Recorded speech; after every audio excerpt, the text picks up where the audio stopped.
দুর্ঘটনা, লাইনচ্যুত হলো অসমগামী কামাখ্যা এক্সপ্রেস। 11টি কামরা লাইনচ্যুত হয়েছে বলে খবর পাওয়া যাচ্ছে। একাধিক এসি কামরা ছিটকে নেমে পড়েছে লাইন থেকে। জানা গিয়েছে বেঙ্গালুরু থেকে অসমের কামাখ্যা যাচ্ছিল ট্রেনটি। উড়িষ্যার কটক স্টেশন ছেড়ে কেন্দাপাড়ার কাছেই ঘটে এই ঘটনা।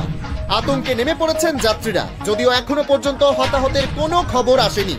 জানা গিয়েছে কটকের দিঘি ক্যানেলের কাছে মাঙ্গুলিতে আচমকায় ট্রেন লাইনচ্যুত হয়ে যায়। শেষ আপডেট অনুযায়ী বিগত 1 ঘন্টা ধরে ওই রুটে ট্রেন চলাচল বন্ধ। ঘন্টা খানেকের মধ্যেও কোনো উদ্ধারকারী ট্রেন এসে পৌঁছায়নি বলেই খবর। রেল লাইনের ধারেই অপেক্ষা করছেন ট্রেনের যাত্রীরা। কি কারণে দুর্ঘটনা ঘটল তা এখনো জানা যায়নি।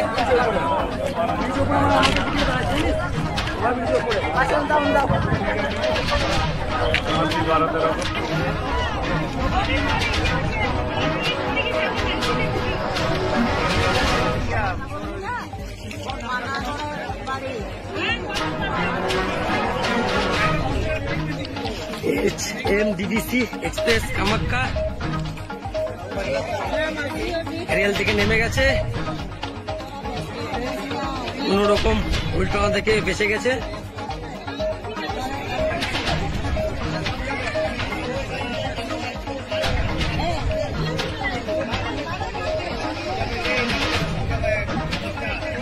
কি মানুষ ওই বুকের মধ্যে আবার চাপছে।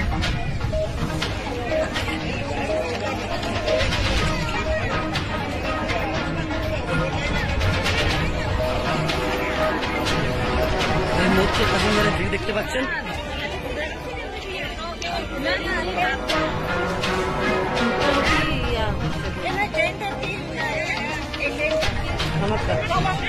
কামাখ্যা এক্সপ্রেস।